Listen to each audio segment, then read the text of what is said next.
నీ నీ ఆధీనంలో ఇక్కడంతా ఏమేమి ఉందో అని అర్థం చేసుకుంటారు.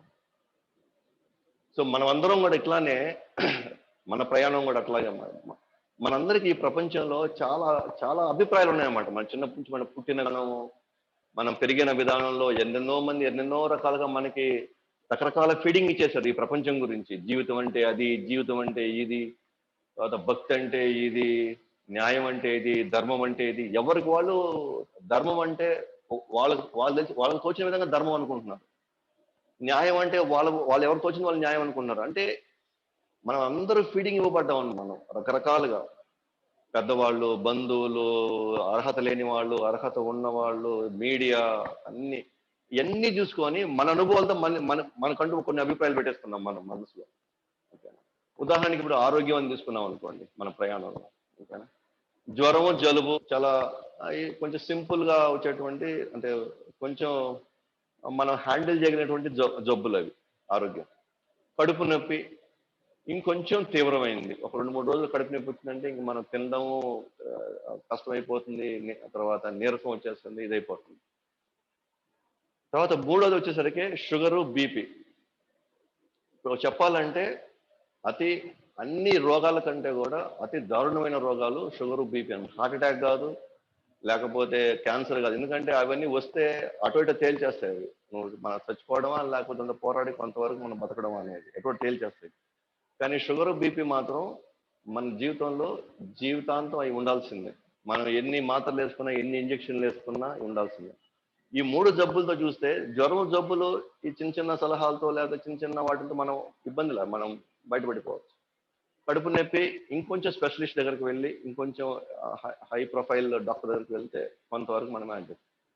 షుగర్, బీపీ మాత్రం చూస్తే ఎవరికి వాళ్ళు సొంత అభిప్రాయాలు ఉన్నాయన్నమాట. షుగర్ అంటే నేను 5 తినొచ్చు, 7 తినొచ్చు, మా డాక్టర్ ఇది ఇచ్చాడు, అది ఇచ్చాడు. బీపీ వాళ్ళు అంతే, ఏం చేసినా మేము కొద్దిగా అది తింటే చాలు, ఇది అంటే ఎవరికి వాళ్ళు రకరకాల మంది మార్కెట్లో వచ్చేసి మనకి రకరకాలుగా ఫిడింగ్. మనం కూడా దాన్ని రకరకాలుగా తీసుకొని మన అభిప్రాయాలు. కానీ ఈ మూడిటికి పరిష్కారాలు సింపుల్ అన్నమాట. మనం వెళ్ళాల్సింది ఆ బీపీ షుగర్ వచ్చిన వాళ్ళం ఎందుకు వచ్చాయి అవి అని ఆలోచిస్తే, ఆ బీపీ షుగర్ ఫస్ట్ మన జీవన విధానంలో మార్పుల వల్ల.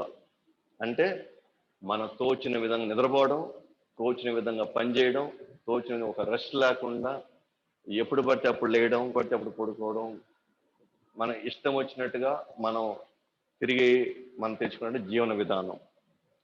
2, ఆహార నియమాలు.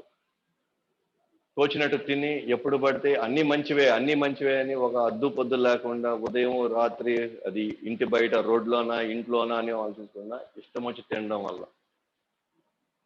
ఇవి మన జీవన శైలి కానివ్వండి, ఆహార నియమాలు మన సొంత అభిప్రాయాలు కానీ చుట్టుపక్కల వాళ్ళ అభిప్రాయాలతో మనం తీసుకోవడం వల్ల ఏమైంది అని అంటే, ఓకేనా, క్రమక్రమంగా మనలో బీపీ షుగరు పెరిగినాయి అన్నమాట. ఒత్తిడి పెరిగి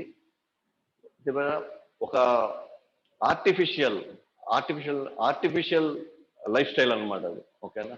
అంటే ఈ శరీరాన్ని ఎట్లా మనం వాడుకోవాలి, ఏ పద్ధతిలో వాడుకోవాలి, ఏ స్థాయిలో వాడుకోవాలి అని అనుకోకుండా మనకు తోచిన విధంగా, మనకు నచ్చిన విధంగా, ఓకేనా, మనం ఎలా పడితే అలాగా మనం జీవించేసినప్పుడు ఇంతకుముందు ఎప్పుడు లేని, కనీసం నాకు తెలిసి ఒక 70, 80, ఒక 100 years బిఫోర్ బీపీ షుగర్ అంటే ఎవరికి తెలియదు. కానీ ఈరోజు కేవలం ఈ 2 జీవన విధానం, ఆహార నియమాలు మన అభిప్రాయం ప్రకారం మనం తీసుకోవడం వల్ల ఈరోజు ఎంతో కాలం నుండి మనకి ఇవి వచ్చేసి. ఇప్పుడు మీరు ఏ జబ్బు అయినా రండి, ఫస్ట్ బీపీ షుగర్ చెక్ చేస్తారు. అంటే ఇది మెయిన్ ప్లాట్ఫామ్ అనమాట. మిగతా రోగాలు రావడానికి, మిగతా రోగాలు మనం ట్రీట్ చేయాలా, ట్రీట్ చేయొద్దా, అది ఏ స్థాయిలో ట్రీట్ చేయాలనేది మన బీపీ షుగర్ లెవెల్స్ బట్టి ఉంటుందంటే, మన జీవన విధానంలో మనం మన సొంత అభిప్రాయాలు మన సొంత అభిప్రాయాల వల్ల మన జీవితాలు మనమే నాశనం చేసుకున్నాం. ఎప్పుడైతే మనకు బీపీ షుగర్ వస్తుందో అప్పుడు మనం ఆర్ఎంపీ డాక్టర్ దగ్గరికి వెళ్ళడం వలనో, లేకపోతే ఇంకొక జనరల్ ఫిజిషియన్ దగ్గరికి వెళ్తే కుదరదు అనమాట. మనకు ఖచ్చితంగా డయాబెటాలజిస్ట్ దగ్గరికి వెళ్ళాలి, లేదా ఆ స్థాయి స్పెషలిస్ట్ దగ్గర వెళ్తేనే మనకి మన రోగానికి కొంత ఉపశమనం వస్తుంది. ఆ డాక్టర్ దగ్గర వెళ్ళిన తర్వాత నాకు తోచింది నేను తింటాను, నాకు తోచిన విధంగా నేను ఉంటానని నా అభిప్రాయాలు చెప్పడం వల్ల పలానా ఎలా ఇది అలా తిన్నాడు, పలానా పుల్ల ఇది తీసుకుంటున్నాడు, అయినా కూడా ఆయనకి షుగర్ పెరగట్లేదు. ఆహ్, మన అభిప్రాయాలు, మన ఆలోచన విధానాలు, మన ఇష్టాలు, మన కోరికలు చెప్పడం వల్ల ఓకేనా, మన సమస్యకు పరిష్కారం రాదు. మనం ఆ స్పెషలిస్ట్ చెప్పినటువంటి అభిప్రాయాలని, ఆ స్పెషలిస్ట్ ఇచ్చేటువంటి సూచనల్ని మనమన్నీ పడటేసి ఆయన సూచనలు మనం ఫాలో అయినప్పుడు ఏమవుతుందంటే మనకి మన రోగము తగ్గి కొంతకాలానికి మనం వాటి నుంచి ఉపశమనం పొందొచ్చు. కానీ మన అభిప్రాయాలను మొత్తం తీసుకెళ్ళి ఆయన మీద రుద్ది మనిషి ప్రకారంగా ఆయన ముందు చీటీ ఇవ్వాలని, మనిషి ప్రకారంగా ఆయన మనకి సూచించాలని కానీ చూసుకుంటే మాత్రం మన రోగాలు పడతాయి. ఇప్పుడు అర్జునుడు అదే చేయబోయింది. తన అభిప్రాయంతో పోయాడు అక్కడ. కానీ ఎందుకో ఆయన కొంత విజ్ఞానవంతుడు కాబట్టి వదిలే, అర్జునుడు నాకంటే ఎక్స్పర్ట్, సరే కృష్ణుడు నాకంటే ఎక్స్పర్ట్ కదా, పోన్లే ఆయన చెప్పింది మనం విందాము అనుకొని కొంచెం బ్యాక్ వెళ్ళాడు అనమాట. ఇవాళ మన జీవన విధానంలో వచ్చేటువంటి ఆందోళనలు, కష్టాలు, ఇబ్బందులు ఉండాలన్నీ ఏంటంటే మన అభిప్రాయాల్లో మనమే మంచివి, మనం చాలా ఉన్నతమైనవి, మనకి మించిన వాళ్ళు ఇంకెవరు లేరు, మన అభిప్రాయాలే ఉన్నతమైన అభిప్రాయాలని మనం బలంగా నమ్ముతున్నాం అనమాట. భగవద్గీత ముందు పెట్టిన, భాగవతం చెప్పిన, మహాభారతం చెప్పిన ఇవన్నీ అదంతా పలికిమానాలు, వాళ్ళు ఎవరు చేయరు, వాళ్ళకన్నీ ఏం తెలుసు, అదే నేనుంటే నేతి ఇలా చేసేవాడిని అలా చేసేవాడిని అని మనము మన అభిప్రాయాలను బలవంతంగా రుద్దుతున్నాం. ఓకేనా, దానివల్ల ఎప్పుడైతే శిష్యులము మనలో ఈ కష్టాలు ఉన్నాయి, ఈ ఇబ్బంది ఆందోళన ఉన్నప్పుడు మన అభిప్రాయాలను పక్కన పెట్టి గురువు గారి అభిప్రాయాలు తీసుకోవాలి. అలా కాకుండా మన అభిప్రాయాలు పెట్టామంటే నష్టం మనకి. ఇప్పుడు మనకి ఉన్న ఈ రోగాలపై డాక్టర్ పై నేను ఇది ఫాలో అవుతాను, అది ఫాలో అవుతాను, నా ప్రకారంగా ఇది కరెక్ట్, పలానా టీవీలో చెప్పారు, పలానా డాక్టర్ చెప్పాడు, టీవీలో చెప్పాడు, పలానా డిబేట్ లో చెప్పాడు అంటే పోయి వాళ్ళని అడగచ్చు మనం. అప్పుడు ఎలాంటప్పుడు మనం డైరెక్ట్ గా వచ్చి వీళ్ళని అడగడం, మనం వాళ్ళని అడిగి వాళ్ళ దగ్గర మన సమస్య పరిష్కారం తెచ్చుకోవచ్చు కదా మనం.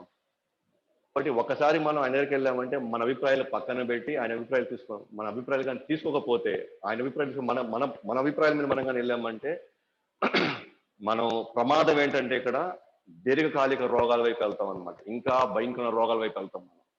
పోను పోను పోను మనం ఇంకా దారుణమైన పరిస్థితుల్లో పడతాం మనం. ఓకేనా, కాబట్టి మనం ఫస్ట్ వెళ్ళామంటే ఇప్పుడు మనకు అనారోగ్యంగా ఫస్ట్ మనం వైద్యశాలకి వెళ్తాము. వైద్యశాలకి వెళ్ళి అక్కడ స్పెషలిస్ట్ డాక్టర్కి వెళ్ళి ఫస్ట్ మనం చూపించుకుంటాం. ఆయన మనల్ని హాస్పిటల్ చేర్పిస్తారు. హాస్పిటల్ చేర్చిన తర్వాత మనం ఆ రూమ్ లో కానీ వార్డ్ లో కానీ మనకి మన దగ్గరికి డైలీ జూనియర్ డాక్టర్ మన దగ్గరికి వచ్చి రోజు చెక్ చేస్తాడు అనమాట. మన పరిస్థితి చూస్తాడు. అక్కడే ఒక ప్యాడ్ పెట్టేసి ఉంటారు అనమాట. మందులు చీటి ఉంటుంది, ఆహార చార్ట్ రెండు ఉంటాయి అక్కడే. ఏ మందులు ఎప్పుడు వేసుకోవాలా, ఏ ఆహారం ఎప్పుడు తీసుకోవాలా.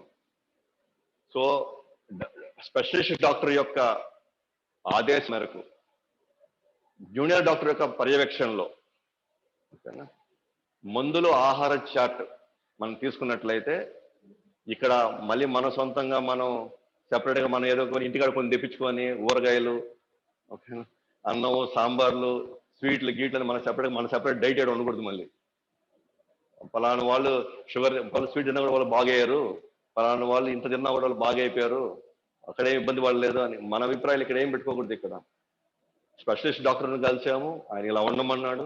జూనియర్ డాక్టర్ వచ్చి రోజు మనకి మనం అన్ని చెక్ చేస్తున్నాడు. మనం ఎప్పుడు ఏ ఆహారం తీసుకోవాలి, ఎప్పుడు ఏ మందులు తీసుకోవాలి చెప్తున్నాడు. మన అభిప్రాయాలు ఏం పెట్టకూడదు. అలా ఉన్నట్లయితే మనం ఖచ్చితంగా మనం రోగం నుంచి బయటపడి ప్రశాంతంగా ఇంటికి వెళ్ళిపోవచ్చు. మళ్ళీ శాశ్వతంగా మన ఇంటికి వెళ్ళిపోవచ్చు. అలాగే మన ప్రయాణం ఎట్లా ఉందంటే గత జన్మల నుండి మనం ఏం చేసామంటే గొప్ప వైద్యుడు అయితే కృష్ణుడు సూచన మనం వినాలా. మనం గత జన్మల నుంచి మన సొంత అభిప్రాయాలు, మన సొంత కోరికలు, మన సొంత ఇష్టాలు అవన్నీ మనం చేసి చేసి చేసి చేసి మన కొత్త స్వభావాలు, సంస్కారాలు, అలవాట్లు, గుణాలు, భవరోగాలు, కామక్రోధ మన మధ్య ఎన్ని పేరుకోపోయినాయి మన మనసులో. గత జన్మల నుంచి అవన్నీ తీసుకొని వచ్చామా, మళ్ళీ ఈ జన్మలో మళ్ళీ కొత్త అలవాట్లు, కొత్త సంస్కారాలు, మళ్ళీ కొత్త వాతావరణం, మళ్ళీ కొత్త తల్లిదండ్రులు, మళ్ళీ కొత్త గుణాలు, మళ్ళీ కామక్రోధ మళ్ళీ పెంచుకొని అసలైన దుఃఖాలకు లోనైపోతున్నాం అండి ఇక్కడ. అయితే గత జన్మలు ఉన్నాయా, ఇంకో జన్మలు మళ్ళీ ఎత్తుతామా? ఓకేనా, ఇవన్నీ గత జన్మలు ఇవన్నీ మన దగ్గరకు వస్తాయా అంటే ఖచ్చితంగా వస్తాయి. నేను మీకు భగవద్గీత ద్వారా మేము మీకు నిరూపిస్తాను మొత్తం. ఉన్నాయా, జన్మలు ఉన్నాయా, గత జన్మ నుంచి మనం ఏమేమి తీసుకొని వస్తాం ఇక్కడికి, ఎలాంటి మనం తీసుకొని వచ్చి మనం ఇక్కడ ఇబ్బంది పడతాము. సో గత జన్మలో వచ్చిన మన స్వభావాలు లోపల ఓకేనా, మొండితనం, మూర్ఖత్వం, ఓకే, మనలో ఉన్నటువంటి ఇవన్నీ పెట్టుకోండి, స్వభావాలు, సంస్కారాలు, ఓకేనా, మనం పెంచిన విధానం, గత జన్మల్లో మన తల్లిదండ్రులు పెంచిన విధానాలన్నీ మన మనసులో బలంగా పేరుకోపోయినాయి మన మనసులో.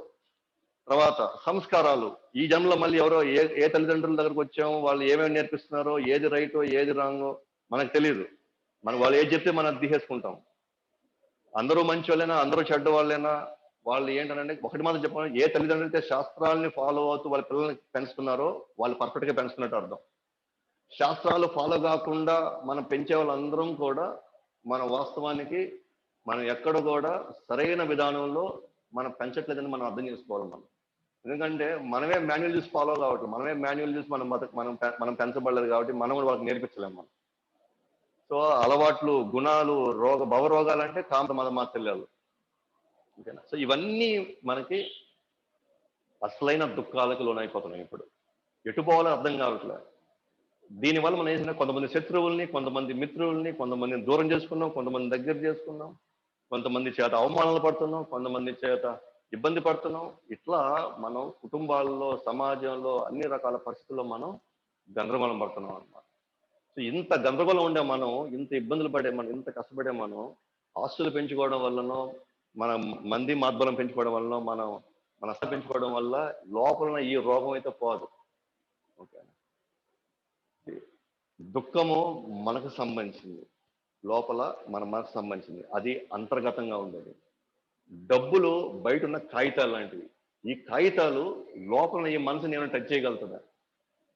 దాని అర్థము డబ్బులు సంపాదించకూడదని కాదు, కానీ డబ్బు వల్ల మాత్రమే, కేవలం డబ్బుతో నేను బయటకు అనేటువంటి ఆలోచన చేశారా, అది తప్పు. కేవలం డబ్బు ఉంటే చాలు నేను అన్నిటి నుంచి బయటపడగలను, కేవలం డబ్బు ఉంటే చాలు నేను అన్ని సమస్యల నుంచి బయటపడగలను అనేటువంటి నమ్మకం తప్పు. డబ్బులు అవసరానికి ఉండాల్సిందే, మనం జీవించాల్సిందే, కానీ డబ్బుతో అన్ని పరిష్కారాలు అవుతాయి అనుకుంటే మాత్రం లేదు. ముఖ్యంగా హృదయం సంబంధించి, మనసుకు సంబంధించింది మాత్రం సచ్చిన భౌతిక పరిస్థితి గురించి మాత్రం ఆలోచించాం. మన అబ్బాయి అమెరికా పోయినంత మాత్రాన మన హృదయంలో రోగాలు పోవు, ఏదో మన అమ్మాయిని ఒక ఉన్నతమైన కుటుంబంలో పెట్టినంత మాత్రం మన హృదయంలో ఉన్న రోగాలు పోవు. ఓకేనా, అంటే చెప్పిన భౌతికంగా ఏమి మార్చినా సరే పోదు. అర్జున్ లాంటి వాళ్ళు ఏం చెప్పాడు, ముల్లోకాలు నాదైనప్పటికీ కూడా, ఈ ముల్లోకాలు ముల్లోకాలు అంటే స్వర్గలోకాలు, నరకలోకాలు, భూలోకాలు అన్ని నా అయినప్పటికీ కూడా, నేను అధిపతి అయినప్పుడు కూడా నా ఈ దుఃఖం బోధన ఆయన అంటున్నాడు అర్జునుడు. సో మనం లెసన్ నేర్చుకోవాలన్నమాట. ఇక్కడ మన హృదయంలో ఉన్నటువంటి మానసికమైనటువంటి ఈ ఆందోళనలు పోవాలంటే భౌతికంగా పెంచుకోవడం అనేది, ఎంత పెంచుకున్నా సరే మనం బయట పడలేమనేది మాత్రం మనం తెలుసుకోవాలి. మరి ఏం చేయాలి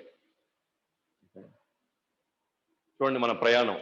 ఓకే, మనం ఆల్రెడీ స్వభావాలు, సంస్కారాలు, అలవాట్లు, గుణాలు, భవరోగాలు తీసుకొని వచ్చాము. ఇప్పుడు శరీరం అనేటువంటి ఎంటర్ అయినాం, ఈ శరీరంలోకి ఎంటర్ అయినాం మనం. ఈ శరీరం ఆల్రెడీ గుండె ఉంది, మూత్రపిండాలు ఉన్నాయి, జీర్ణయాశయం ఉంది, ఊపిరితిత్తులు ఉన్నాయి, రక్త వ్యవస్థ అంతా ఉంది. ఇది స్థూలంగా మనకు కనిపిస్తా ఉంది. లోపల ఇవన్నీ మన కంటికి కనిపిస్తున్నాయి.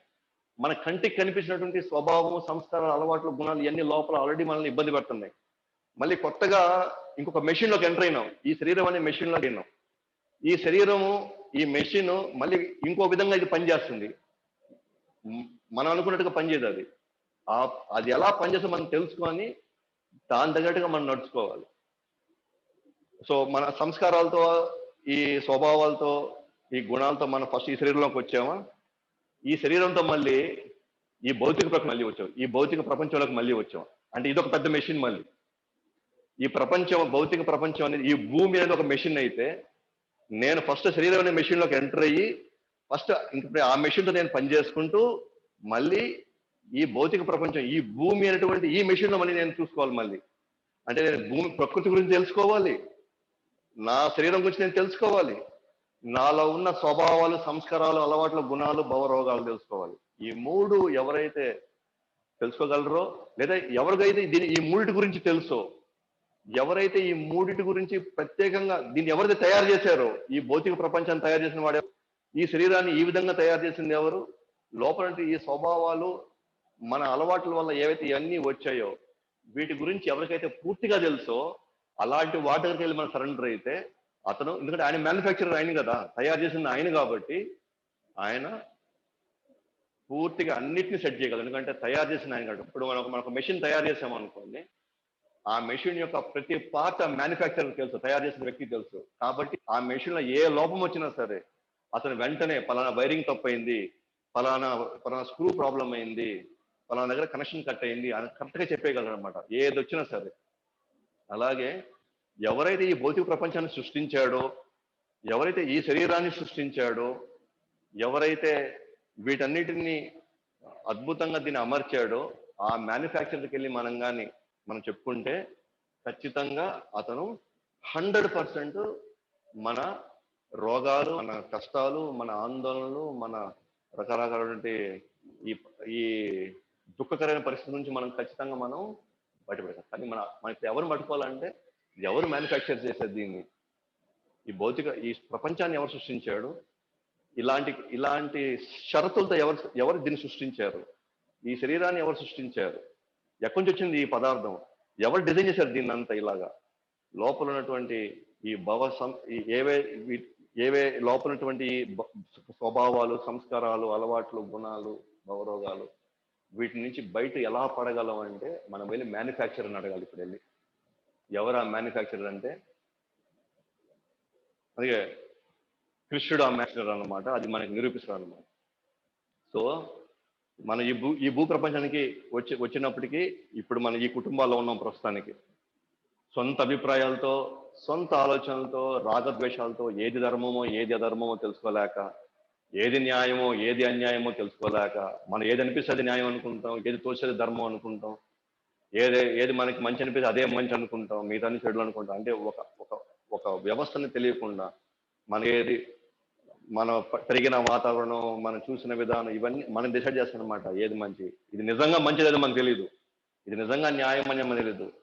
మనం అనుకుంటాం, మనం ఆలోచించుకుంటాం, మన అభిప్రాయాలతో మనమే ఏకీభవించుకొని మనమే ఇది ధర్మం, ఇది అధర్మము, ఇది న్యాయం, ఇది అన్యాయం మనమే చేసేసుకుంటాం అనమాట. ఒక ప్రమాణం ఏంటి, ఆ ప్రమాణం ప్రకారం మనం ఉన్నామో లేదా మనం ఎప్పుడు చెక్ చేసుకోం మనం.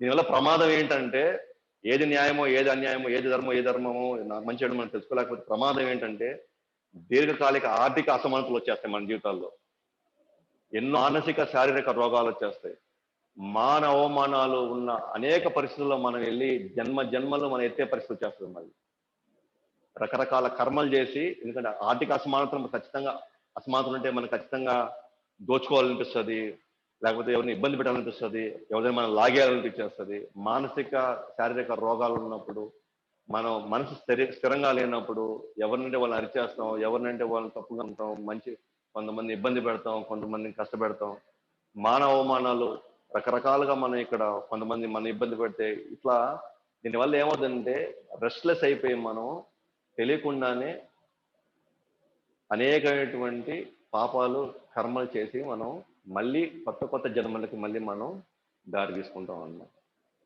కాబట్టి ఇప్పుడు మనం చేయాల్సింది, అందుకనే కృష్ణుడు 16వ అధ్యాయం 23వ శ్లోకంలో ఎవరైతే శాస్త్ర విధి నియమాలను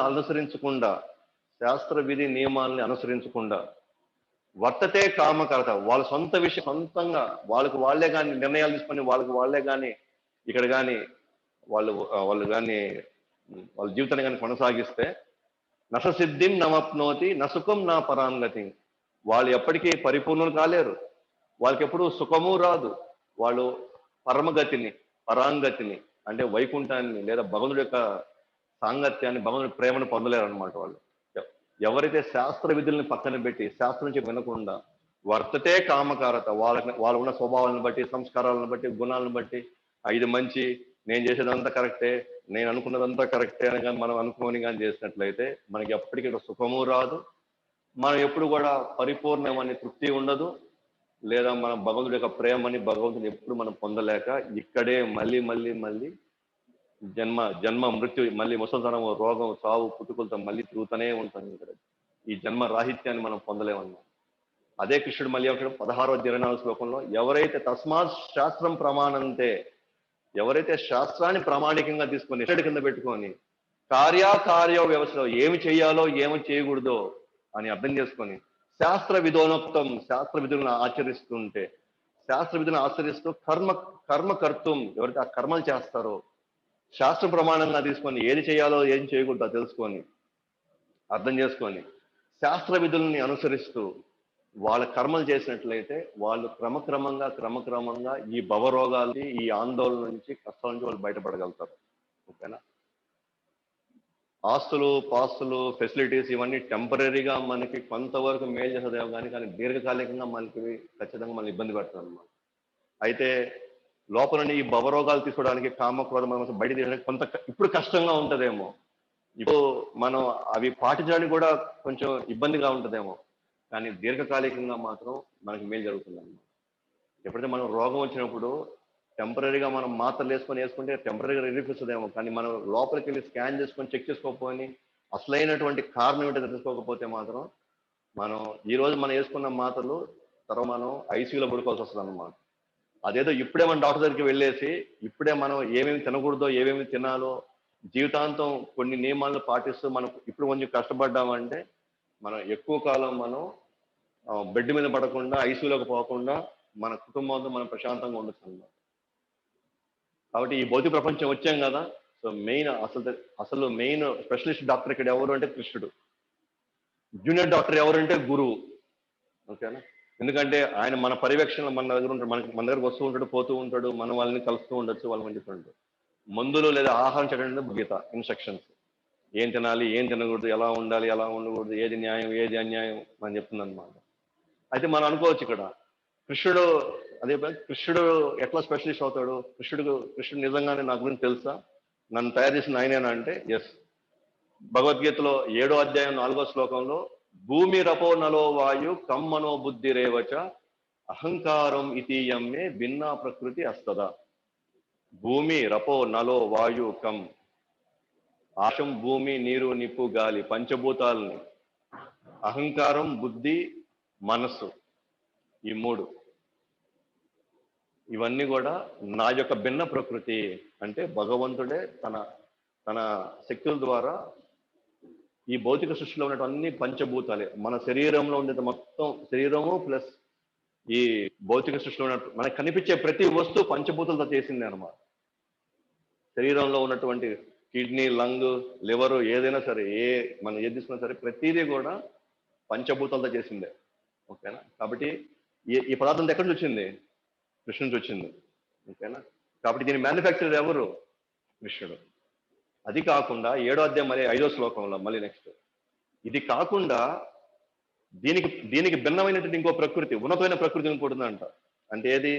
పంచభూతాలు మనసు బుద్ధి అహంకారం కూడా ఇంకొక ప్రకృతి సృష్టించాడంట, ఉన్నత ప్రకృతి అది. ఇది కొంచెం దిగువ స్థాయి ప్రకృతి, ఇది స్థూల శరీరం సూక్ష్మ శరీరం. బట్ అసలైనటువంటి ప్రకృతి ఒకటి ఉందంట. అదేంటనంటే ప్రకృతి విదే అపరిమేయస్వం అపరేయమితస్వం న్యాయం ప్రకృతి విద్ధి మే పరం జీవభూత మహాబాహో యయేదం ధార్యతే జగత్. ప్రకృతి విద్ధి మే పరం. ఈ ప్రకృతికి పరంగా, ప్రకృతికి ఉన్నతంగా, ఈ ప్రకృతికి సంబంధించిన వాడు కాకుండా ఇంకొకడు ఉన్నాడంట ఇక్కడ. ఎవడాడు? జీవుడు అంట, ఇక్కడ ఆత్మ. సో ఆ జీవుడిని కూడా నేనే తయారు చేసిన అంటున్నాడు.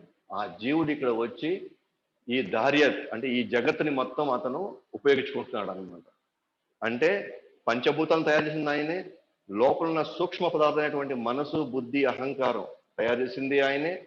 మూడోది, లోపల డ్రైవర్ అసలైన వాడు జీవుడు, ఆత్మని తయారు చేసింది కూడా కృష్ణుడే. కాబట్టి మన కృష్ణుడు చెప్పినటువంటి సందేశాలని, కృష్ణుడు చెప్పినటువంటి ఆదేశాలను మనం కానీ ఫాలో అయితే ఈ భౌతిక ప్రపంచం ఈ మెషిన్లో మనం ఎట్లా ఉండాలా, దేని మనం వాడుకోవాలా, దేని మనం వాడుకోకుండా వదిలేయాలా, అలాగే ఈ శరీరంలో మనం ఉన్నప్పుడు ఈ శరీరం యొక్క తీరుతెన్నులు మనం అర్థం చేసుకొని దీన్ని మనం ఎలా కాపాడుకోవాలా, ఏమేమి తింటే మనకి ఇది బాగుంటుంది, ఏమేమి నాశనం చేసుకుంటామని 17వ అధ్యాయంలో క్లియర్గా కృష్ణ చెప్తాడు. ఎలాంటి ఆహారం తీసుకోవాలి, ఎలాంటి పద్ధతుల్లో మనం ఉండాలని. సో ఆ ఈ మెషిన్ని మనం చూసుకున్నప్పుడు తర్వాత మనకి ఇచ్చినటువంటి ఒక సాధన మార్గంలో తీసుకొని క్రమక్రమంగా లోపల ఉన్న స్వభావాలు సంస్కారాలు వీటన్నిటిని మనం కొద్దిగా మనం మార్పులు చెందుతూ ఉన్నట్లయితే డెఫినెట్ గా మనం అన్ని రకాల ఆందోళన నుంచి చింతల నుంచి మనం బయటపడిపోవచ్చు అన్నమాట. ఇంకా కృష్ణుడు ఏమంటున్నాడు? వేదేహం సమతీతాని వర్తమాని చ అర్జున భవిష్యాన్ని చ భూతాన్ని మాంతు వేద ఖచ్చితంగా 7వ అధ్యాయం 26వ శ్లోకంలో కృష్ణుడు అన్నాడు, వేదేహం, నాకు అన్ని తెలుసు, నాకు పూర్వం తెలుసు, వర్తమానం తెలుసు, భవిష్యత్తు నాకు జరగబోయే నాకు మొత్తం తెలుసు. ఈ భూతాన్ని ఇక్కడ ఉన్న ప్రతి ఒక్కరి గురించి నాకు పూర్వం తెలుసు, వర్తమానం తెలుసు, నాకు భవిష్యత్తు తెలుసు. మాంతు వేదన కష్టన, కానీ నా గురించి మాత్రం ఎవరికి తెలియదు అంటాడు. దయచేసి అర్థం చేసుకోండి మీరందరూ కూడా. కృష్ణుడు సర్వాన్ని సృష్టించింది ఆయనే, ప్రతి మెషిన్కి మ్యానుఫ్యాక్చరర్ ఆయనే. మన ఏం ఆలోచిస్తున్నామో ఇంతకుముందు, ఇప్పుడు ఏం ఆలోచిస్తున్నామో, ఫ్యూచర్ ఏం ఆలోచించబోతామో, ఏమేం జరగబోతుందో కంప్లీట్గా ఆయన తెలుసు అనమాట. ఆయన ఒక ఎక్స్పర్ట్ అనమాట. సో మన జీవితాలని భగవద్గీత అనే అమానికమైన పుస్తకం ఆధారంగా మన జీవితాలు ఉంటే దాంట్లో ఉన్నటువంటి ఎక్స్పర్ట్ డాక్టర్ కృష్ణుడు యొక్క ఆదేశాలు మనం తీసుకొని గురు యొక్క దాని ఏమంటారు కామెంటరీస్ లేదా ఆయన యొక్క భాష్యాలు, ఆయన ఇచ్చినటువంటి వివరణలు మనం కానీ అర్థం చేసుకుంటే ఓకే, క్రమక్రమంగా ఏ ఆందోళన గురించి, ఏ చింతన గురించి, ఏ భయాల నుంచి, ఏ కష్టాల నుంచి మీరు ఇన్ని సంవత్సరాలు మీరు ఇబ్బంది పడుతున్నారో క్రమక్రమంగా భగవంతుడు ఇచ్చేటువంటి సూచనలను బట్టి మనం క్రమంగా బయటపడచ్చు అనమాట. మనం ఎందుకంటే మ్యానుఫ్యాక్చరర్కి మాత్రమే వీడి గురించి తెలుసు. ఇక్కడ సైంటిస్టులు, డాక్టర్లు, లాయర్లు వీళ్ళెవ్వరికి కూడా మనకి కృష్ణుడు మన గురించి కృష్ణుడికి తెలిసినంతగా ఇక్కడ వీళ్ళెవరికి తెలియదు మన గురించి. ఎందుకంటే వీళ్ళెవరు మనల్ని తయారు చేయాల, వీళ్ళెవరు మనల్ని సృష్టించాల, వీళ్ళెవరు మన యొక్క ఆలోచన విధానాలను కానీ మనం నడుచుకునే విధానం వీళ్ళెవరికి తెలియదు అనమాట. వీళ్ళు జస్ట్ అంచనా వేసి టెంపరీగా కొన్ని సొల్యూషన్స్ ఇవ్వగలుగుతారు. సో టెంపరీగా కొరకు వాళ్ళ నుంచి మనం ఖచ్చితంగా మనం లాభం పొందొచ్చు.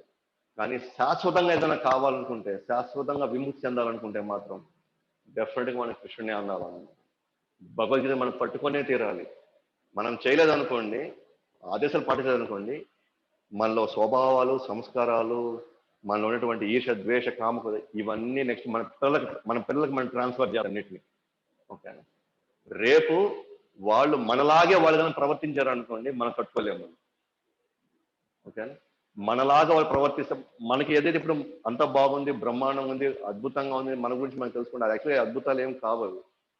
మన స్వభావాలు కానీ వాళ్ళకి వచ్చినాయి అంటే, మనలో ఉన్నటువంటి ఆ సంస్కారాలన్నీ వాళ్ళకి వచ్చాయి అంటే, మనలో ఉన్నటువంటి అనేకమైనటువంటి లోపల ఉన్నటువంటి గుణాలు వాళ్ళకి వెళ్ళాయంటే, అచ్చంగా ఉన్నట్టు అంటే మాత్రం మనం తట్టుకోవాలి. ఎందుకంటే మనలో మొండితనం ఉందనుకోండి, వాళ్ళ మొండితనం వస్తుంది. వాళ్ళలో అబద్ధం చెప్పే స్వభావం ఉందనుకోండి, వాళ్ళకి అబద్ధం చెప్పే స్వభావం వచ్చేస్తుంది. మనకి ఏదైతే ఇష్టమైందో వాళ్ళకి కూడా అది ఇష్టమైంది అనుకోండి, మనం తట్టుకోలేము. కాబట్టి బెస్ట్ థింగ్ ఏంటంటే మనము ఫస్ట్ భగవద్గీతని చాలా క్లియర్గా, క్షుణ్ణంగా అర్థం చేసుకుంటే జన్మలుగా మనం పరితపించే ఇబ్బంది పడే కష్టాలన్నిటి నుంచి మనం బయటపడిపోవచ్చు. కొద్దిగా కొంతకాలం కష్టంగా ఉంటుంది, కొంతకాలం ఇబ్బందిగా ఉంటుంది. ఎందుకంటే మన అలవాట్లు మార్చుకోవాలి, మన స్వభావాలు మార్చుకోవాలి, కొంచెం కష్టంగా ఉంటుంది. కానీ మనం చనిపోయేటప్పుడు ప్రశాంతంగా చనిపోతాము. ఎటువంటి ఆందోళన లేకుండా, ఎటువంటి ఇబ్బంది, ఎటువంటి ఘర్షణ లేకుండా, ఎవరి మీద ఎటువంటి బంధకాలు లేకుండా, ఈ అనవసరమైన లోపల ఎట్లా ఉంటుందంటే గరుడు పని ఉంటుందంట, 42,000 తేలు కుట్టినట్టు ఉంటుందంట లోపల మనం శరీరం వదిలేటప్పుడు. సో వాళ్ళ నుంచి అనవసరంగా మనం ఆ భయంకరమైన పరిస్థితి మనం పోయేదానికంటే కూడా ఇప్పుడు మనం శ్రద్ధతో కొద్దిగా మనం భగవద్గీతను మనం ఒకసారి మనం చదవడం ప్రారంభించి, లేదా నేను శని, ఆది, సోమవారం చెప్పే క్లాసు మీరు మిగతా అన్ని పక్కన పెట్టి ఒక గంట టైం ఇవ్వగలిగితే క్రమక్రమంగా మనం బయటకు వస్తాం. గ్యారంటీ అన్నమాట. అనేకమైన మంది వ్యక్తులు పూర్తిగా పాపపు జీవితాల్లో ఉన్న అనేక మంది భగవద్గీతని జీవితంలో పెట్టుకొని, భగవద్గీత యొక్క సూచనలు పెట్టుకొని వాళ్ళందరూ కూడా ఉన్నతమైన వాళ్ళు ఉన్నారు. వాల్మీకి లాంటి వాళ్ళు క్రూర మృగాలు అంటే వాళ్ళంతా. వాల్మీకి బోయేవాడు. కానీ నారదుల వారు మాట విని రామ మంత్రం వినంగానే రామాయణం రాసే అంత స్థాయికి మానసికంగా ఎదిగాడు, ఆధ్యాత్మికంగా ఎదిగాడు. అంటే ఒక్క జన్మలో మీరు ఆలోచించండి. అంటే ఎంత క్రూరమైన స్వభావం ఉన్నటువంటి వాల్మీకి ఎంత ఉన్నత స్థాయికి వెళ్ళాడో కేవలము భగవన్నామము భక్తుడు ఇచ్చేటువంటి ఆయన. భక్తుడు భాగవతం గురించి భగవద్గీత గురించి మాత్రమే చెప్తాడు. జస్ట్ కొంత ఫాలో అయిన తర్వాత వాళ్ళు ఆల్రెడీ ఎలివేట్ అయిపోయారు. ఈ సమాజం మీరు ఎవరైనా చూడండి, అబ్దుల్ కలాం లాంటి వాళ్ళు, ఐన్స్టీన్ లాంటి వీళ్ళందరూ భగవద్గీత చదివిన వాళ్ళు, వీళ్ళంతా కూడా భగవద్గీత అందరూ చదివారు. ఎవరైనా సరే స్టాండర్డ్ గా ఇక్కడ ఉన్నతంగా ఎవరు ఉన్నారంటే, సక్సెస్ అయ్యారంటే, ఆ సక్సెస్ అయ్యి కూడా స్టాండర్డ్ గా ఉన్నారంటే మీరు అర్థం చేసుకోవచ్చు వాళ్ళలో భగవద్గీత ప్రిన్సిపల్స్ ఉన్నాయి వాళ్ళలో. సో మనమే కాదు, మన పిల్లలు కూడా భగవద్గీత ప్రిన్సిపల్స్కి వెళ్తే రేపు వాళ్ళు మనకి ఇబ్బంది చేయరు, రేపు వాళ్ళు మన ఆందోళన పడము. లేకపోతే మనం ఖచ్చితంగా ఆందోళనలోనే ఉంటాం మనం. అందువల్ల దయచేసి అంటే నేను మళ్ళీ చెప్తున్నా అంటే దీని యొక్క దీంట్లో ఉన్నటువంటి అసలైనటువంటి విషయాన్ని మీరు గుర్తించండి, దీంట్లో ఉన్న అసలైనటువంటి జ్ఞానాన్ని గుర్తించండి. ముఖ్యంగా కృష్ణుడు మన కోసం, మనం బాధపడుతున్నామని మన కోసం ఇచ్చాడు ఈ పుస్తకాన్ని. దయచేసి ఇది ఎవరికో అర్జునుడికి ఏదో యుద్ధంలో పెట్టడానికి ఎవరికో ఇచ్చాడు, ఇదేదో సన్యాసులకి బ్రహ్మచారులకి ఇది గృహస్థులకి కాదులే, గృహస్థులు మనకు చేయాల్సిన చాలా పనులు ఉన్నాయి, 60 సంవత్సరాల తర్వాత చూద్దాము 70 సంవత్సరాల తర్వాత చూద్దాము అని మాత్రం అనుకోబాకండి. అలా చేశారే వ్యాధి బాగా ముద్ర పెట్టుకొని తర్వాత ఏ డాక్టర్కి వెళ్ళినా ప్రయోజనం లేదు. ఓకేనా? ఎప్పుడైనా వ్యాధి వచ్చినప్పుడే వెంటనే మనం చూపించగలిగితే దానికి ప్రయోజనం ఉంటుంది అన్నమాట. ఓకేనా? కాబట్టి భగవద్గీత ఎవరికేనంటే అర్జునుడు ఎవరు? బ్రహ్మచారి కాదు, సన్యాసి కాదు, గృహస్థుడు. అర్జునుడు ఎక్కడున్నాడు? అందరు సమాజం మధ్యలో అందరితో బంధుత్వాలతో స్నేహితులతో ఉన్నాడు. ఏం పని చేస్తున్నాడు? క్షత్రియుడు, యుద్ధం చేయడానికి, రాజ్యాన్ని పరిపాలించడానికి. సో అర్జునుడు చెప్పింది ఒక గృహస్థుడిగా, ఒక పని చేసేవాడుగా, బాధ్యతలు స్వీకరించేవాడుగా, సమాజంలో ఒక ఉన్నత వ్యక్తిగా ఈ విషయాన్ని చెప్పాడు అనమాట. ఓకేనా? భగవద్గీత సన్యాసులకు కాదండి, భగవద్గీత బ్రహ్మచారులకు కాదు. బ్రహ్మచారుల సన్యాసులకు భగవద్గీత అవసరం, ఎందుకంటే వాళ్ళకి ఈ ఆందోళన లేవు, ఈ కష్టాలు ఏం లేవు. కాబట్టి బ్రహ్మచారులకు సన్యాసులకి అసలు భగవద్గీత అవసరం లేదు. వాస్తవం చెప్పాలంటే భగవద్గీత ఎవరికి అవసరం అంటే గృహస్థులకే అవసరం. ఎందుకంటే అనునిత్యము ఏదో ఒక ఆందోళనలో ఉంటారనమాట, అనేక సమస్యలతో. ఎట్లా బయటపడాలో తెలియనప్పుడు కృష్ణుడు ఇచ్చినటువంటి సందేశం మనం తీసుకోగలిగారు అనుకోండి, మనం ఎప్పటికీ సేఫ్ సైడ్ లో ఉంటాం అనమాట. ఇంకా మనం చెప్పాం కదా, అర్జునుడు అభిప్రాయాలు కానీ నిజమయ్యి, అర్జునుడు కానీ కృష్ణుడికి సరెండర్ కాకుండా ఉంటే, శిష్యుడిగా కాకుండా ఉండి నేను చేస్తాను, నేను చేసే కరెక్ట్ అని చెప్పేసి యుద్ధం కానీ వదిలి కానీ ఎల్లుంటే ఏం ప్రమాదం జరుగుందంటే, ఇక్కడ చూడండి, మొదటిది అందరూ వీడు భయంతో పారిపోయాడని అతని మీద అపవాదం వస్తుంది. ఫస్ట్ వీడేదో పిరికివాడు, వాడు వెళ్ళిపోయాడు. వాళ్ళెవరు అనుకోరు అనమాట. అబ్బా, అర్జునుడు మా కోసం త్యాగం చేశాడు, మా జీవితాల కోసం ఆయన తన రాజ్యం వదులుకున్నాడని ఎవరు అంత ఉన్నతంగా ఆలోచించే వాళ్ళు ఎవరు లేరు అనమాట. అక్కడ వీడు భయంతో పారిపోయాడు, వీడు ఒక పిరికోడు అని ఫస్ట్ ఇన్సల్ట్ వస్తుంది, అవమానం వస్తుంది. రాజులకి, అందులో ఆత్మగౌరవం ఉన్న రాజులకి ఒక చిన్న అవమానం కూడా వాళ్ళకి చావుతో సమానం అంట, చచ్చిపోతే మేలనుకుంటారు వాళ్ళు. రెండోది, రాబో తరాల వాళ్ళు ఏంటంటే బాధ్యతల నుంచి తప్పుకున్నాడు అర్జునుడు అనుకుంటారు.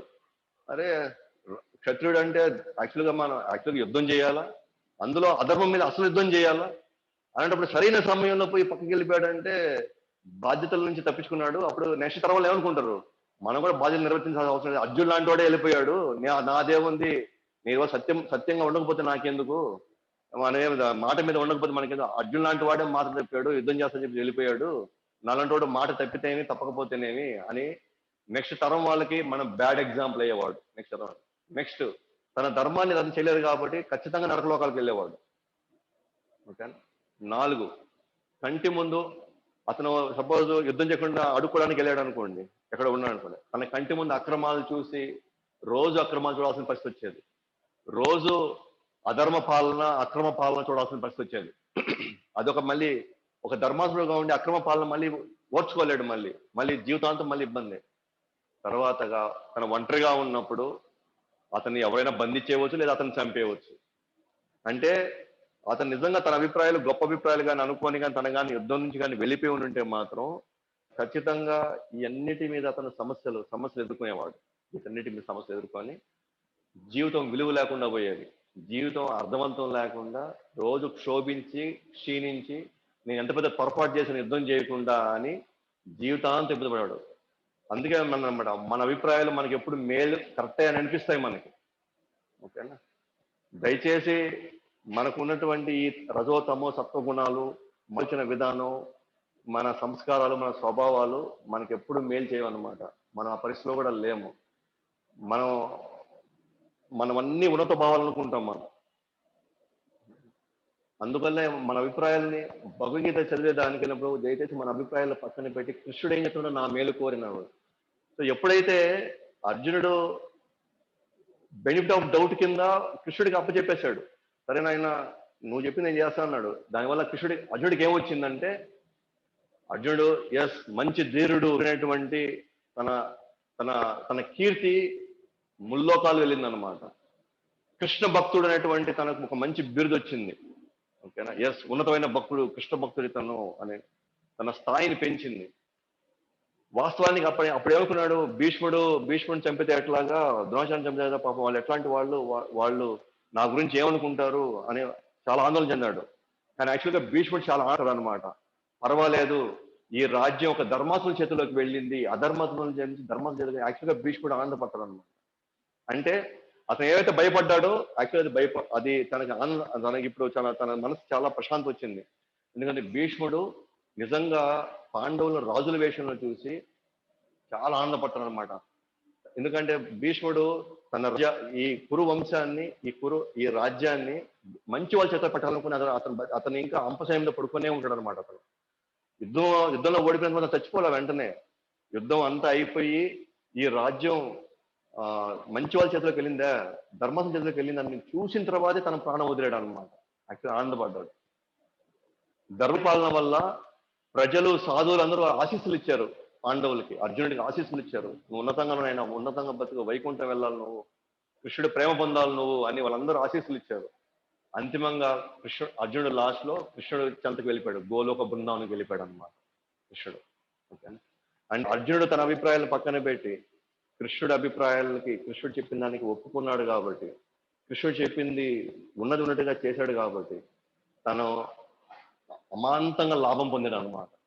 ధీరుడు, వీరుడు, విజయం ఎవరి వల్ల యుద్ధం గెలిచారంటే అర్జునుడి వల్ల యుద్ధం గెలిచారంటారు. కృష్ణుడే మెయిన్ చేసినాడు కానీ పేరు అర్జునుడికి వచ్చింది. భక్తుడయ్యాడు, భీష్ముడు ఆనందం పొందాడు, ధర్మపరంగా ఆశీస్సులు వచ్చే వాళ్ళకి గోలోక బృందాన్ని వెళ్ళాడు. అలాగే మనం కూడా కృష్ణుడి అభిప్రాయాలకి, కృష్ణుడు ఇచ్చినటువంటి సందేశానికి, భగవద్గీత సందేశానికి మనం కూడా కానీ ఏకీభవించి మనం కూడా అది పాటించడం ప్రారంభిస్తే జనాలు కూడా మనం పోయేటప్పుడు మంచి వాళ్ళు ఆయన ధర్మాత్ములు, న్యాయమంతులు, లేదా చాలా ఉన్నతంగా బతికారని మన గురించి తలుచుకుంటారు. మనకు కూడా ఒక మంచి కృష్ణ భక్తుడి తన ఎవరికి ఎటువంటి హాని తలపెట్టాడు, తన అన్ని కూడా న్యాయంగా ధర్మంగా చూసుకుంటాడు అని మనలందరూ కూడా కొనియాడతారు. వంశస్థులు ఆనందపడతారు. మనం భక్తులు అవడం వల్ల మన వంశస్థులు, మన ముందు 7 తరాలు, తర్వాత 7 తరాలు అందరూ కూడా వైకుంఠం వెళ్తారు మనం భక్తులం అయితే. ప్రహ్లాదుడు నరసింహస్వామికి వేడుకుంటాడు అనమాట, నాయన మా తండ్రి ఎలా హిరణ్యకశిపుడు తప్పు చేశాడు, అన్యాయం చేశాడు, దయచేసి మా నాన్నని ఎట్లయినా సరే నువ్వు వైకుంఠం తీసుకొని వెళ్ళు, ఎందుకంటే నా మీద ఉన్నటువంటి పిచ్చి ప్రేమతో ఆయన నన్నేదో చేయాలనుకున్నాడు, కానీ మనకి నేను ఆయన కొడుకుని కాబట్టి నేను ఆయన రుణం నేను తీర్చుకోవాలి, కాబట్టి దయచేసి ఆయన్ని నా తండ్రి కాబట్టి నన్ను కన్న ఒక్కదానికైనా సరే ఆయన తీసుకొచ్చి నువ్వు వైకుంఠం తీసుకెళ్ళంటే నరసింహస్వామి అంటాడు, మీ తండ్రిని కాదురా నాయన, నీ 21 తరాలు నేను వైకుంఠం తీసుకెళ్ళిపోయిన అంటాడు. అంటే మన జీవితాల్లో ఒక్కడు భక్తుడైతే, మన జీవితాల్లో మన వంశంలో ఒక్కరు భక్తులైతే ఆ భక్తుడి వల్ల ముందు తరాలు, తరాలు ఖచ్చితంగా వాళ్ళు వైకుంఠం చేరుకుంటారు అనమాట. ఓకేనా. అంటే కృష్ణ భక్తుడికి ఉండే వాల్యూ అదన్నమాట. అందులో వంశస్థులు అందరూ ఆనందపడతారు. యాక్చువల్గా మనం వంశస్థులకి ఆస్తిపాస్తులు ఇవ్వాలనుకుంటాం, వాళ్ళకి దానదత్తం చేయాలనుకుంటాం, అనేక ఇవ్వాలనుకుంటాం, కానీ వాటి వల్ల ఎవరికి ప్రయోజనం లేదు. వాటి వల్ల వాళ్ళు ఇంకా అవి వాళ్ళు దుర్వినియోగం చేసుకొని డబ్బులు పోగొట్టుకొని వాళ్ళు ఇంకా ఎటైనా చేసుకోవచ్చు ఆ డబ్బుల్ని, ఆస్తుల్ని. కానీ మనం భక్తులు అవడం వల్ల, లేదా మన వాళ్ళని భక్తులు చేయడం వల్ల, భక్తులు అవడం అంటే దయచేసి మళ్ళీ వీళ్ళేదో పిలగబెట్టుకొని ఓకేనా ఏదో గంట కొట్టుకుంటూ వదిలేస్తారంట. భక్తులు అంటే అన్ని బాధ్యతలు నిర్వర్తిస్తూనే భక్తులు. ఓకేనా. మంచి ఇంజనీర్గా, మంచి డాక్టర్గా అదనమాట. సో అందరూ ఆనందపడతారు అనమాట. తర్వాత మన బాధ్యతలు చక్కగా నిర్వర్తిస్తాం. ఇప్పుడు మనం కృష్ణ చైతన్యంలోకి వస్తామో, కృష్ణ చెప్పిన ఆదేశాలు మనం పాటిస్తామో, మనం అందరూ మన గురించి ప్రార్థిస్తారు, మనకు ఆశీస్సులు ఇస్తారనమాట. అందరూ దేవతలు, ఋషులు, మునులు, సాధువులు అందరూ కూడా మన మీద మనకు ఆశీస్సులు ఇస్తుంటారు అనమాట. మన ఉదయాన్నే మనం లేచి మనం నామజపం చేసినప్పుడు ఏముందంటే బ్రహ్మముహూర్తంలో అనేక దేవతలు, ఋషులు, మునులు ఆ టైంలో మనకి ఆశీస్సులు ఇస్తారు. మనం ఇంకా బాగుండాలని, ఇంకా ఉన్నతంగా మనం బతకాలని. ఇదంతా అయిపోయిన తర్వాత చిట్ట చివరిలో మనం అందరం గోలోక వృందం వెళ్ళిపోతాం అన్నమాట. మళ్ళీ కూడా కృష్ణుడి చెంతకు వెళ్ళిపోతాం. శాశ్వతంగా నిరంతరమైన ఆనందానికి, నిరంతరమైనటువంటి మన భగవంతుడి ప్రేమకి మనం లోనవుతాం అన్నమాట. సో ఆ విధంగా మన అభిప్రాయాలకి ఎక్కువ పెద్దపీట వేసుకోకుండా భగవద్గీతను మనం పొందే ప్రయోజనం ఏంటంటే, మనం ఈ ప్రపంచంలో ఉన్నంత మనం ఆనందంగా జీవిస్తాము. ఈ ప్రపంచం విడిచేటప్పుడు మనం ఆనందంగా వెళ్ళిపోతాము. అంటే ఈ ప్రపంచంలో ఉన్నంత కాలం అనేక దుఃఖాలు, కష్టాలు, ఇబ్బందులు, ఆందోళన నుంచి మనం బయటపడి ఈ జన్మలోనే, ఈ జీవితంలో మనం ఆనందంగా మనం జీవిస్తాము. అలాగే ఈ ప్రపంచాన్ని వదిలేటప్పుడు, చచ్చిపోయేటప్పుడు ఆనందంగా మళ్ళీ అసలైనటువంటి మన ఇల్లైనటువంటి, లోకమైనటువంటి నా తండ్రి యొక్క ధామం అయినటువంటి గోలోక బృందావనానికి నేను తిరిగి వెళ్ళిపోతాను అనమాట. కాబట్టి భగవద్గీత యొక్క ప్రయోజనం ఏంటంటే, నేను ఉన్నటువంటి పరిస్థితుల నుంచి, అనేక ఆందోళనలు, కష్టాలు, ఇబ్బందుల నుంచి నేను పూర్తిగా బయటపడి ఎప్పటి నుంచో నేను వెచ్చి చూసినటువంటి కృష్ణుడి ప్రేమకి నేను దగ్గర అవుతాను అన్నమాట. కాబట్టి భగవద్గీత యొక్క ప్రయోజనం ప్రతి ఒక్కరూ తీసుకోవాలని, ప్రతి ఒక్కరికి అనమాట. ఇది వాళ్ళకి, వీళ్ళకి, 60 సంవత్సరాల వాళ్ళకి, వీళ్ళు ఓన్లీ సన్యాసులకి, బ్రహ్మచారులకి, పెళ్లి కాని వాళ్ళకి, పెళ్ళైన తారతమ్యంగా ఆత్మ శరీరం తీసుకున్న ప్రతి ఒక్క మనిషికి ఏ ప్రాంతంలో ఉన్నా, ఏ కాలంలో ఉన్నా, ఏ వయసులో ఉన్నా, ఏ ఏ స్థితిగతుల్లో ఉన్నా సరే ప్రతి ఒక్కరికి భగవద్గీత చాలా చాలా చాలా అవసరం. మీరు భగవద్గీత మనం తీసుకోకపోతే మాత్రం దయచేసి మన ఎవరికి చెప్పుకోవద్దండి, నాకు జీవితంలో ఇంకా కష్టాలు పోలేదు, నాకు ఇంకా ఆనందం రానే రాదు. ఇది భగవద్గీత మన జీవితంలో ప్రామాణికంగా మనం జీవించకపోతే మాత్రం రానే రాదు. అర్జున్ లాంటి వాళ్ళకే ముల్లోకాలకు అధిపతి అయినా నా వల్ల నేను దుఃఖాల నుంచి బయటపడలేనైనా అంటాడు. మనం మనం మన సంపాదించే 2 సెంట్లు భూములకి, ఓకేనా, 4 ఇటుకల ఇళ్ళకి మనం ఎవరు సంతోషపడిపోయేది, మనం పోయి మనం ఎక్కడ పోయి ఆందోళన నుంచి మనం బయటపడిపోయేది, మన ఆనందపడిపోతే ఎక్కడ ఉంది, అది జరిగే పనే కాదు.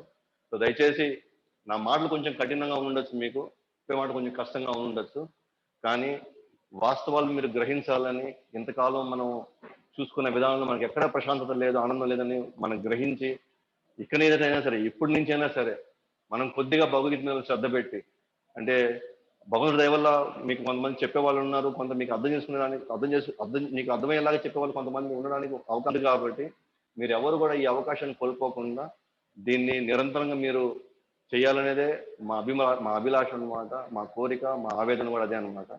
సో దయచేసి భగవద్గీత క్లాసుని లేదా భగవద్గీతని ఎక్కడైతే చెప్తున్నారో దాన్ని తెలుసుకోవడానికి కానీ భగవద్గీత చదవడానికి ఎప్పుడు కూడా ముందుండండి.